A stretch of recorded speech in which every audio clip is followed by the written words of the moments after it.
새벽 기도에 나오신 여러분들을 주님의 이름으로 환영합니다. 우리 다 함께 샘물의 기도로 새벽 기도를 시작하도록 하겠습니다.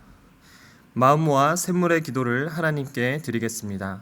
먼저 우리의 믿음을 고백합니다. 예수님은 우리의 주인이 되십니다.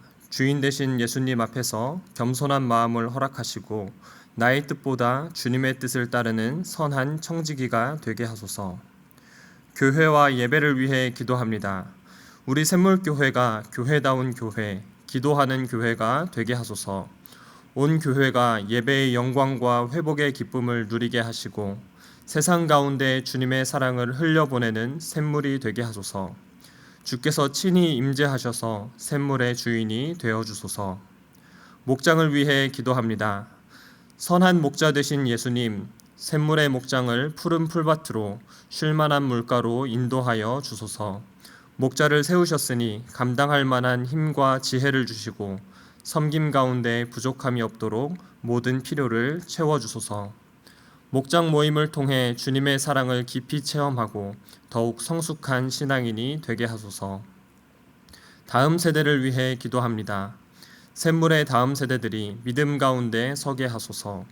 여호와를 경외하게 하시고 하나님과 사람에게 더욱 사랑받는 자녀들이 되게 하소서. 이 세대를 본받지 않고 하나님께서 기뻐하시는 것이 무엇인지 분별할 줄 알게 하소서. 샘물의 다음 세대가 주님의 기쁨이 되게 하소서. 선교사님들을 위해 기도합니다. 복음의 최전선에서 수고하시는 선교사님들과 그 가정을 주께서 보호하여 주소서. 영적으로 메마르지 않도록 성령으로 충만케 하시고 때를 따라 돕는 은혜를 누리는 기쁨도 허락하소서. 언제 어디서나 충성된 주님의 종이 되게 하소서. 나라를 위해 기도합니다. 온 세상의 주권자 되시는 하나님, 우리나라를 보호하여 주소서. 국민들을 바이러스의 위협으로부터 지켜주시고 경제적인 상황이 안정되게 하소서. 이 땅에 하나님의 공의가 흐르고 샬롬의 온기가 넘치게 하소서. 여호와의 영광을 인정하는 나라가 되게 하소서. 샘물 성도들을 위해 기도합니다. 오늘도 주님과 동행하는 형통한 하루가 되게 하소서. 우리 삶의 형편을 살펴주시고 자녀의 발걸음도 인도하여 주소서. 하나님과의 사귐이 있는 하루가 되게 하소서. 자비로우신 예수님의 이름으로 기도합니다. 아멘. 오늘 하나님께서 저와 여러분들에게 주시는 말씀은 히브리서 13장 1절부터 17절까지의 말씀입니다. 히브리서 13장 1절부터 17절까지의 말씀을 함께 교독하도록 하겠습니다.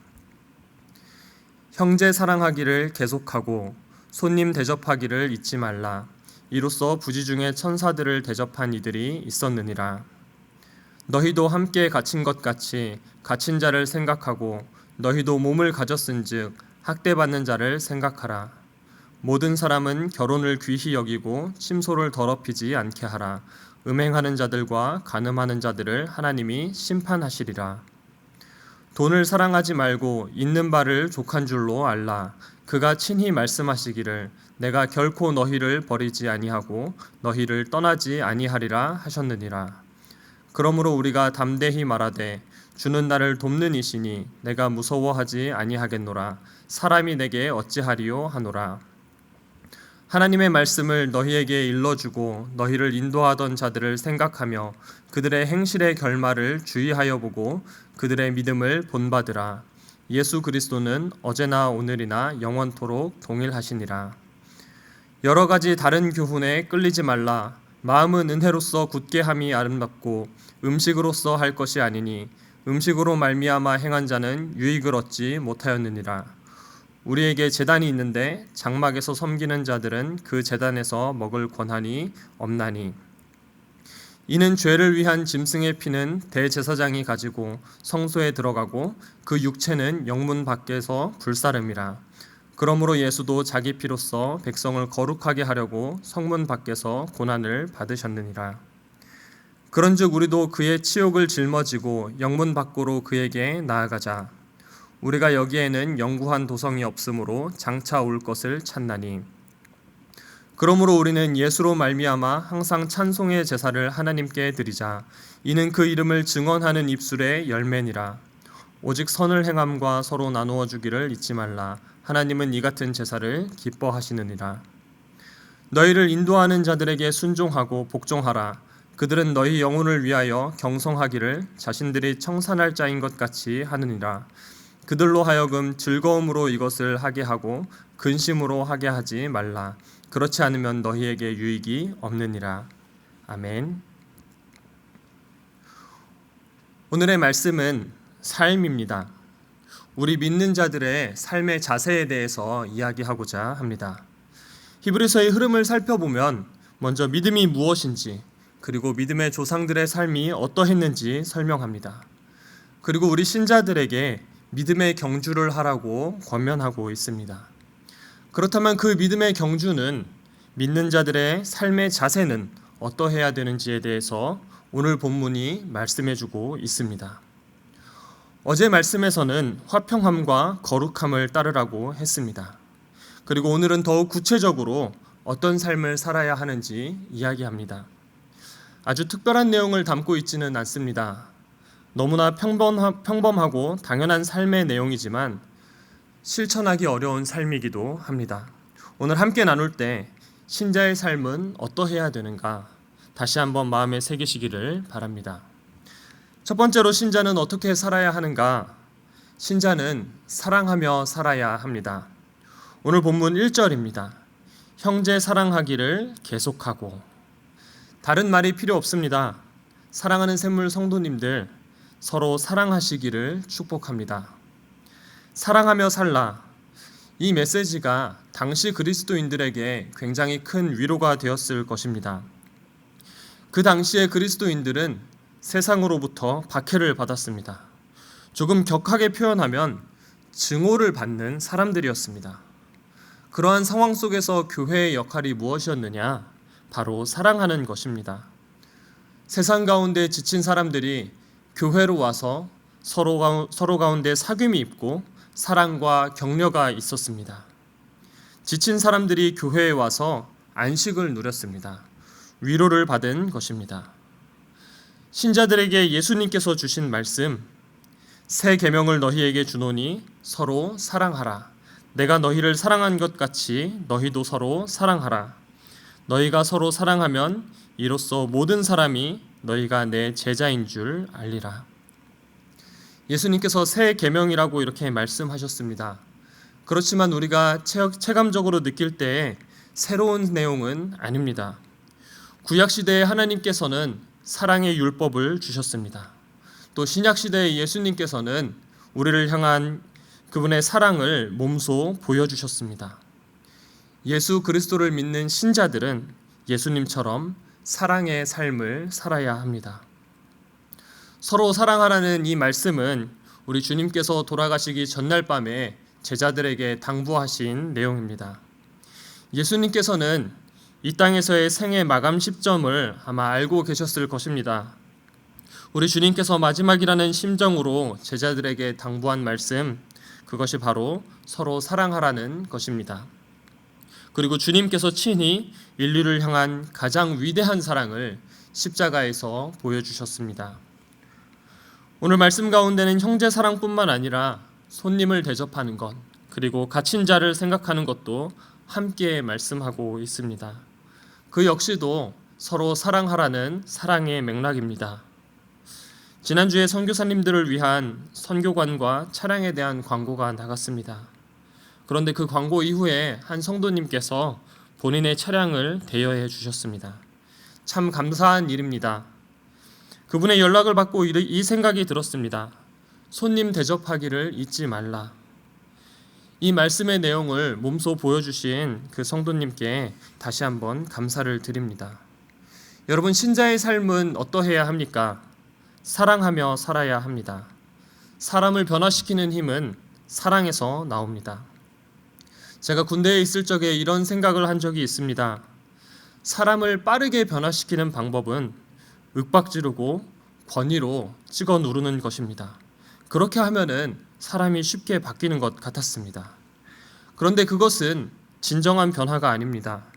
군 생활하는 동안의 2년간의 변화입니다. 요즘은 더 짧아져서 1년 반짜리 변화입니다. 그러나 사람을 진정으로 변화시키는 힘은 사랑입니다. 그러한 의미에서 사랑하는 샘물 성도님들, 사랑하며 사시기를 바랍니다. 특별히 오늘 본문에서는 언제까지 사랑하라고 말하고 있느냐? 계속하고 이렇게 말씀하고 있습니다. 바라기는 우리 샘물 교회로부터 사랑이 흐르기를 주님의 이름으로 축원드립니다. 두 번째로 신자는 어떤 삶을 살아야 하는가? 거룩한 삶을 살아야 합니다. 성도라는 이름이 가지고 있는 내용은 거룩함입니다. 오늘 본문 4절 말씀에서 바로 이 거룩함에 대해서 이야기하고 있습니다.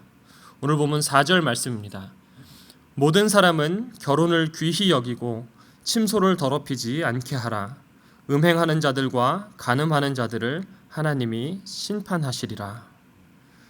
그리스도인들은 거룩한 삶을 살아야 합니다.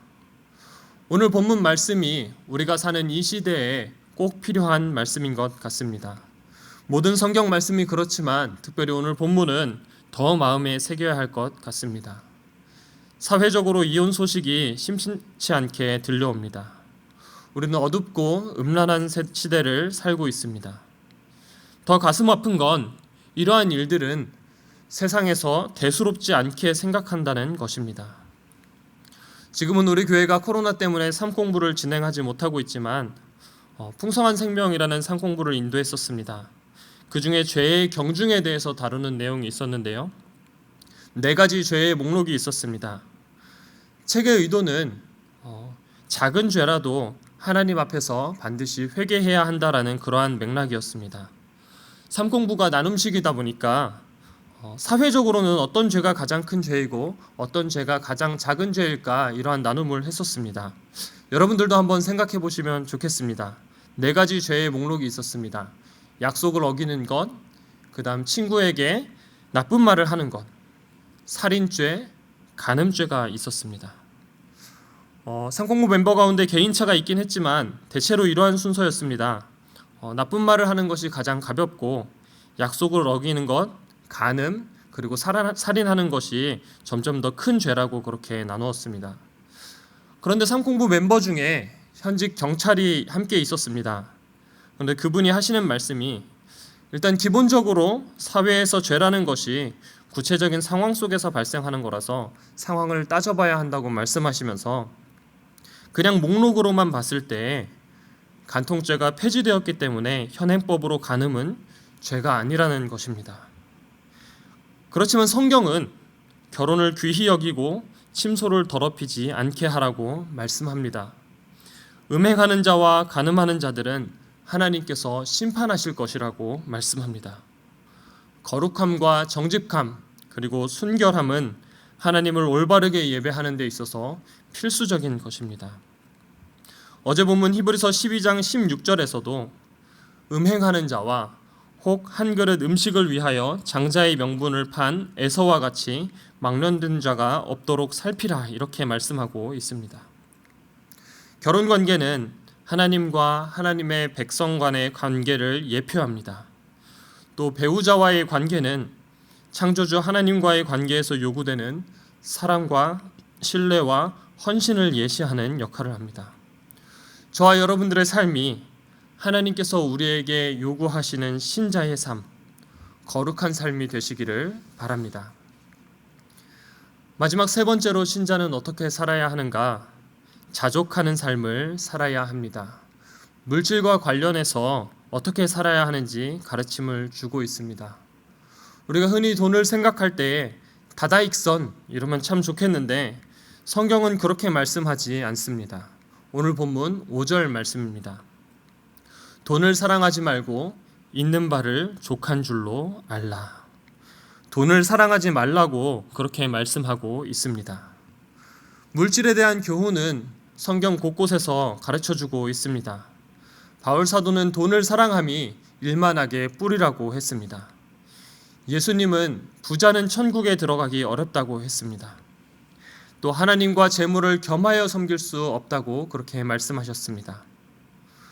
물질 만능주의 세상에서 돈을 사랑하지 않는 것은 세상을 역행하는 것 같습니다. 또 돈을 사랑하지 말라는 그 메시지는 심지어 이 사회에서 도태되라고 말하는 그러한 소리로 들리기도 합니다.